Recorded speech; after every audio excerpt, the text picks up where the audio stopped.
Olá, sejam todos bem-vindos ao Band Entrevista. Os atos antidemocráticos que ocorreram no dia 8 de janeiro em Brasília envolveram militares que estavam trabalhando e que estavam fora de serviço. Por determinação do Supremo Tribunal Federal, militares da ativa estão sendo investigados pela Justiça Comum. Os fatos ajudaram a divulgar uma instituição pouco conhecida no Brasil, a Justiça Militar da União. Mas o que é a Justiça Militar? O que de fato ela faz? Qual o papel no Poder Judiciário? Bem, para falar sobre esses assuntos, nós convidamos a doutora Flávia Ximenes Aguiar de Souza, que é juíza federal da Justiça Militar da União em Brasília. Muitíssimo obrigada pela sua participação aqui, viu, doutora? Obrigada, Renato. O prazer é meu. Maravilha. Então, assim, as pessoas começaram, de fato, a ouvir falar mais, né, da Justiça Militar, enfim, mas ainda existem muitas dúvidas. E a nossa ideia aqui é tentar não só divulgar, mas esclarecer para a população o que é. E aí eu começo perguntando, portanto, qual o papel da Justiça Militar da União? A Justiça Militar da União, ela faz parte, né, do Poder Judiciário Federal, desde 1934, da Constituição de 34, e ela, assim como a Justiça do Trabalho e a Justiça Eleitoral, ela é um ramo específico da Justiça Federal, né? O seu papel é constitucional, né, no artigo 124, então a competência dela é para julgar crimes militares, e esta é a primeira confusão que a sociedade faz, porque confunde com julgar militares. Né? É perfeito isso. Então, assim, o que seriam os crimes militares? Crime militar, ele é, no âmbito da Justiça Militar da União, ele não é só aquele praticado por militares das Forças Armadas. É aquele que afeta, né, os bens jurídicos que envolvem as Forças Armadas, ou seja, o seu patrimônio, o seu pessoal, né, as suas missões constitucionais. Então, até mesmo um civil que atenta contra o patrimônio das Forças Armadas, um civil que atenta no imposto de desacato, um militar em serviço, né, ele se submete à jurisdição da Justiça Militar da União, né, no caso. Interessante. E aí, eu queria perguntar o seguinte, então, a minha outra pergunta vai exatamente ao encontro do que a senhora está falando. Vou chamar a senhora, é muito nova, mas só por respeito aqui.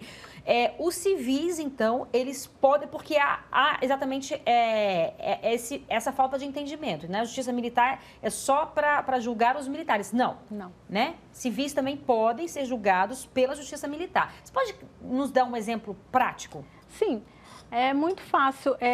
Processo de compras, né? Então, empresários ou representantes de firma vão a um processo de compra de licitação que existe em toda a administração pública e há alguma ação que seja caracterizada, alguma conduta que seja caracterizada como corrupção ativa ou passiva,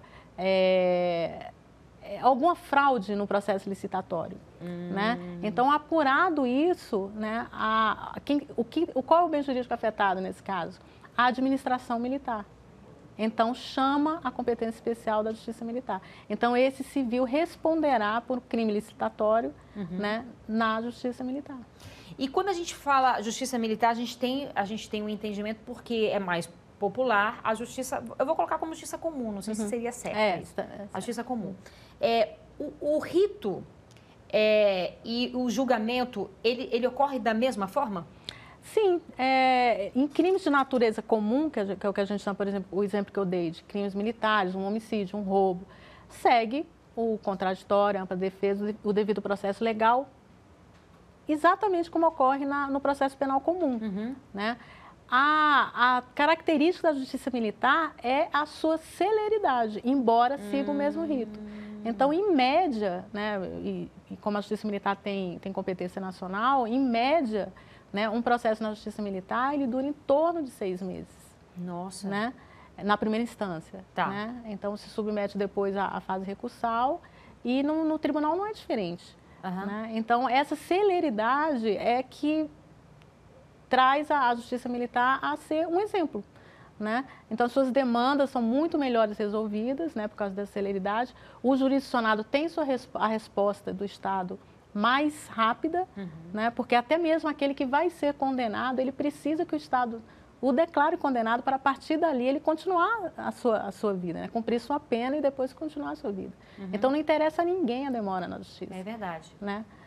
Não interessa a sociedade, não interessa a pessoa que está respondendo o processo. E ainda mais aquele que, porventura, seja absolvido. Né? Sim. Né? Então essa é uma característica. Ela se caracteriza por essa celeridade, embora o rito seja igual. Né? O respeito ao devido processo legal, as fases são as mesmas, o rito de oitivas, sempre com presença do advogado, garantia de ampla defesa, contraditório. Perfeito. Né? Então, tudo de maneira comum. Perfeito. Com relação aos atos antidemocráticos, alguns chamam de atos terroristas, que aconteceram no dia 8 de janeiro, né? Aquelas cenas lamentáveis. Como é e como está sendo a atuação da Justiça Militar nesses casos? Então, os atos que foram praticados no 8 de janeiro, a gente tem que ter bastante cuidado, até para não se perpetuar determinadas pechas, né, frases, né, não minimizando a gravidade mas, por exemplo, o terrorismo, né, estou falando assim, foram atos terroristas, mas se sabe, né, que quando o Brasil quando o Congresso Nacional resolveu tipificar o terrorismo, ele excluiu as ações políticas. Né? Então, hoje, no Brasil... Isso acho que por conta da ditadura militar também, né? Deve ter sido, né? Não. Isso na Constituição de 88? Não, agora, né? Agora. Porque o conceito de terrorismo, ele é um conceito que no mundo inteiro ele ainda é muito abstrato. Sim. Né? Então, a opção legislativa do Brasil foi excluir as questões de ordem política. Ele se ateve mais às questões raciais, né, de xenofobia e esse tipo de ação. Então, atos terroristas ali, a nossa legislação não abarcaria. Tá. Né? Então, restaria o quê? Os atos de vandalismo, né? Porque se atacou sedes dos 3 poderes. Né? Então, com destruição do patrimônio dos 3 poderes. Então, foi nesse aspecto até que a decisão, né, do Supremo Tribunal Federal fez uma separação. Né? Então, os atos que dizem respeito a essas destruições, essa invasão, ela foi chamada à competência pelo ministro Alexandre de Moraes, né, ao Supremo Tribunal Federal. Então, aqueles procedimentos que tinham sido instaurados na Justiça Militar visando apurar essas ocorrências, nós fizemos no primeiro grau, né, os juízes, nós fizemos uma triagem. Então, os atos de vandalismo foram para o Supremo Tribunal Federal e as outras ocorrências, porque teve também publicações pela internet de militares da ativa ou da reserva atacando oficiais generais, né? Então, isso é crime militar, de natureza militar, não tem nada a ver, não é abarcado pela decisão do STF. Né? Então, isso permaneceu na primeira instância. Né? Então, são ofensas, né, de inferiores hierárquicos a autoridades militares de hierarquia superior. Então, isso é tipificado no nosso Código Penal Militar. Então, esses inquéritos permaneceram no âmbito da justiça especializada. Né? Aí os outros que diziam respeito às destruições propriamente ditas, às invasões, eles foram remetidos ao Supremo Tribunal Federal. Vou dar um exemplo para que a gente possa também, tá ótimo, está esclarecendo com bastante propriedade, obviamente. Ultimamente, aqui no Distrito Federal, nós estamos vendo, assim, e a imprensa noticiando, porque chegam a nós imagens de ações de policiais militares, que aí, claro, eu não sou juíza, não tenho como avaliar, mas ações que, no primeiro momento, quando a sociedade olha, avalia, bem, houve um certo exagero aí nessa ação aí de policiais militares, né, em algumas ações mesmo deles. Inclusive, tem denúncias também de que uma mãe que uma vez entrou em contato com a gente, tinha imagens e tal, de que o filho tinha sido assassinado por policiais militares pelas costas, enfim. Aonde eu quero chegar? Esses policiais militares, eles serão julgados pela Justiça Militar? Não. Aí a gente tem a divisão, né? A Justiça Militar da União, ela tem essa competência para julgar tanto os militares das Forças Armadas quanto civis que atentem a esses bens jurídicos. No âmbito estadual da Justiça Comum, né, apenas 3 estados da nossa federação possuem tribunais militares estaduais, que é Minas Gerais, São Paulo e Rio Grande do Sul.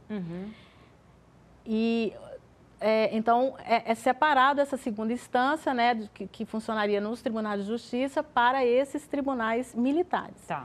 Né? Outras 24 unidades da federação,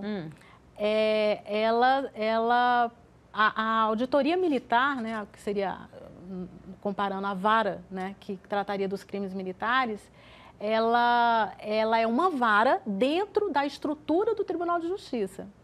Tanto que as apelações vão para o Tribunal de Justiça, por exemplo, aqui do DF, não tem um Tribunal de Justiça Militar distrital. Sim. Né? Então, uma auditoria militar atua, né, de acordo com o Código Penal Militar, Código de Processo Penal Militar, mas suas apelações são para o TJDFT. Entendi. Entendeu? No caso, vai para Bahia, vai para o TJ Bahia, né, com exceção desses 3 estados. Os policiais militares são julgados nas auditorias estaduais, não na Justiça Militar. Vai ter exceções que eu vou falar ainda daqui a pouco. E a diferença é que a Justiça Militar Estadual, ela não tem competência para julgar civis, como nós temos. Né? Tá. Então, porque aí as ações de civis vai para as varas criminais. Entendo. Né? Quando que um policial militar pode responder com a gente? Quando ele agir da mesma forma que um civil, quando ele atentar contra um militar federal em serviço, contra as instituições militares federais, aí ele vai responder com a gente. Perfeito. E agora a gente faz um breve intervalo e volta daqui a pouco. Não sai daí, a gente te espera.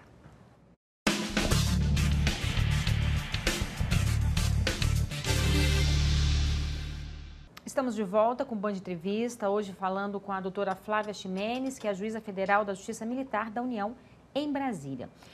Doutora, a gente estava falando aqui sobre a questão de algumas atitudes dos policiais militares aqui do Distrito Federal, né, que a própria polícia já está investigando, o Ministério Público também pediu para que essas condutas fossem e sejam investigadas, isso no âmbito interno, para posteriormente, se for algum crime comum, né, ir para a justiça considerada comum. Eu queria entrar num ponto específico, que foi aquele trágico caso que aconteceu no Rio de Janeiro, onde a modelo Kathleen Romeu, que estava inclusive grávida, né, houve ali acho que uma troca de tiros, enfim, alguns policiais militares do Rio de Janeiro, foi feita uma investigação e eles estavam diretamente ligados a esse caso. Nesse caso, eles serão julgados pela Justiça Comum também, de acordo com o raciocínio que você já tinha nos colocado. Sim, porque a própria lei, ela define que os crimes praticados dolosos praticados contra civis, né, são remetidos, no caso dos policiais militares, ao Tribunal do Júri. Né, e o Tribunal do Júri pertence, né, à Justiça Comum. Nesse caso, se a Kathleen fizesse parte, né, de algum setor das Forças Armadas, aí seria julgado pela Justiça Militar?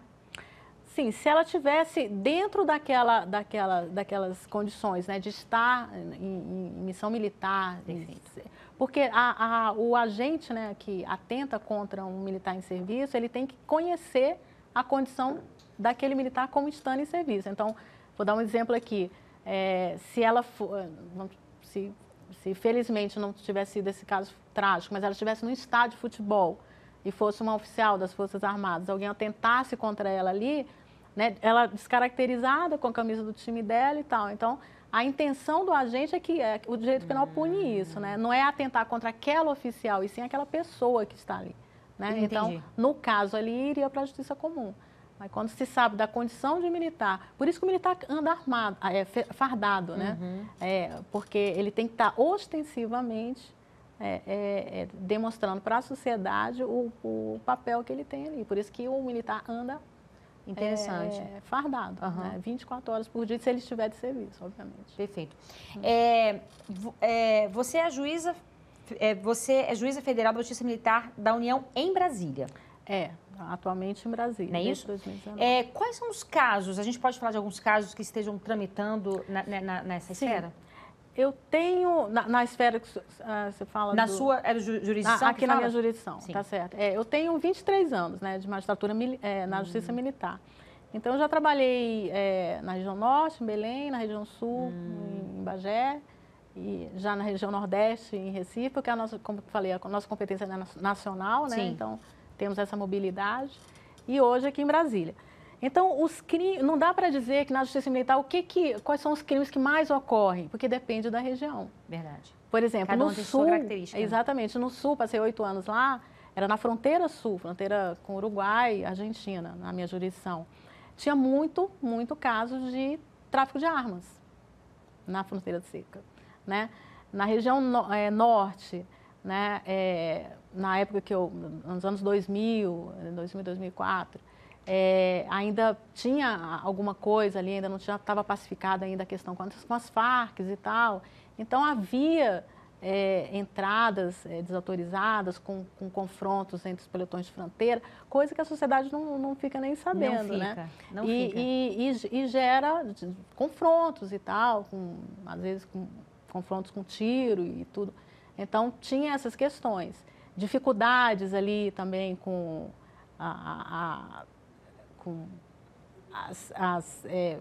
desmatamento e tudo, que muito embora não seja da competência da Justiça Militar, na região norte, o Estado, na maioria da área da Amazônia, é representado pelas Forças Armadas. É ela que está ali cuidando daquela população, né, a parte de saúde, a parte de logística mesmo, né? Então, aqui em Brasília, vamos voltar para Brasília. Então, aqui em Brasília, por incrível que pareça, até me surpreendeu, porque já é a minha 4ª região, né?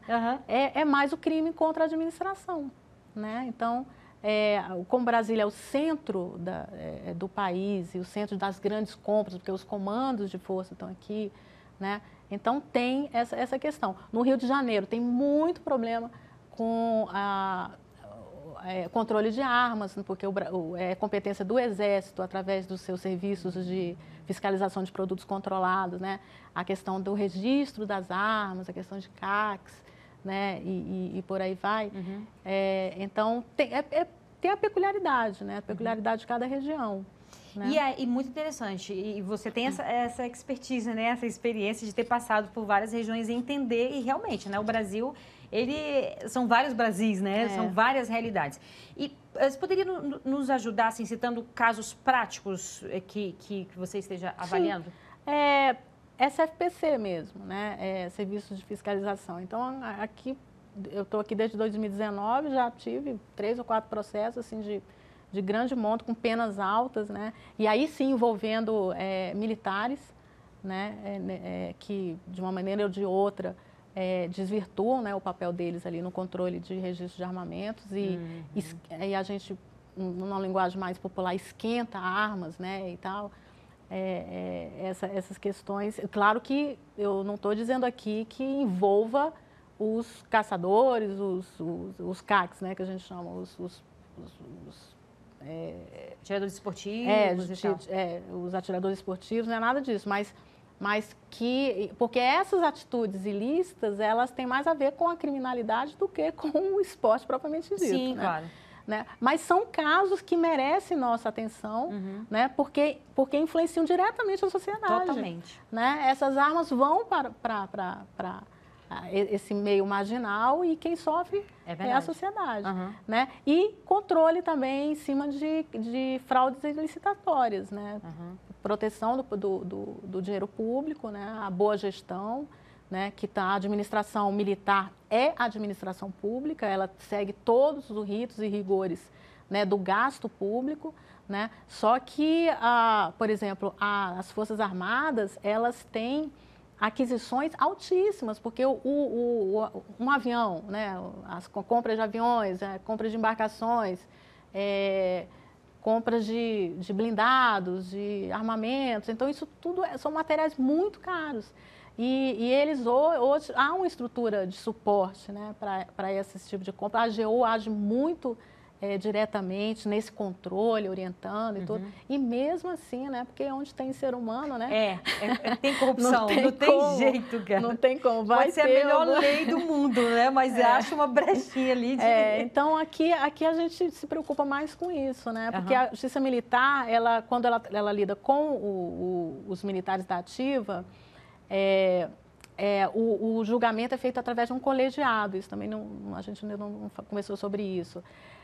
Então, hoje, como é a competência nossa? Eu sou uma juíza civil, obviamente, meus colegas todos são civis, passa por um processo de seleção como qualquer juiz de direito, qualquer juiz federal da Justiça Comum, e nós julgamos os civis monocraticamente. Então, o colegiado militar não interfere no julgamento de um civil. Então, ele é julgado por uma autoridade judiciária, civil, né? Um militar que, por exemplo, num processo estatório que atua com esse civil, o civil vai chamar essa competência monocrática, então esse militar vai ser julgado também por um juiz civil, eu, no caso, né? Ou um dos meus 3 colegas. Mas quando é um crime praticado por um militar da ativa, né, só, sem envolvimento de civil, aí entra o colegiado, que a gente chama de escabinato.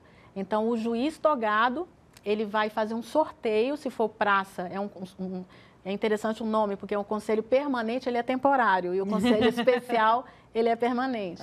Né? Então, a gente sorteia 4 militares oficiais, né, obviamente de posto superior, e ele compõe esse colegiado como se fosse um tribunal do júri com um pouquinho mais de funções, porque o tribunal do júri, o júri popular, ele tem só a voz do voto, mas ele não tem interferência na instrução. No escabinato, os militares, ele tem a voz do voto e eles podem fazer perguntas e ele pode interferir na instrução. Né? Então, é mais ou menos isso que acontece. Esse militar, ele vai ser julgado com esse colegiado e tendo o meu voto, igualdade de valor, né, do que os outros 4 militares. Só que o juiz togado que é o relator do processo, ele que vai redigir a sentença. Se ele for perder a votação, ele vai fazer o voto dele em separado, mas ele vai fazer a sentença para esse voto vencedor, né, desse colegiado. Interessante.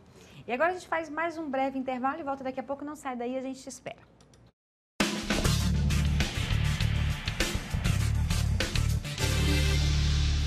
Estamos de volta com o Band Entrevista, hoje falando com a doutora Flávia Ximenes, que é juíza federal da Justiça Militar da União em Brasília, explicando um pouco como é que funciona a Justiça Militar da União. E aí tem uma curiosidade, né? Porque algumas pessoas falam, vamos debater sobre o aumento da pena para crimes, ou até mesmo tem pessoas que falam sobre pena de morte. Então, a pena de morte está prevista no Brasil? Sim. A Constituição, ela é bem clara, ela fala assim, é proibida a pena de morte, vírgula, a não ser que em casos de estado de guerra declarado, reconhecido, né? Então, com isso, com essa previsão invertida, né? Ou seja, ela é vedada, porém, com essa exceção, aí cabe, como é estado de guerra, então as questões vêm para a Justiça Militar. O Código Penal Militar ele é dividido em 2 livros, um em tempo de paz, outro em tempo de guerra.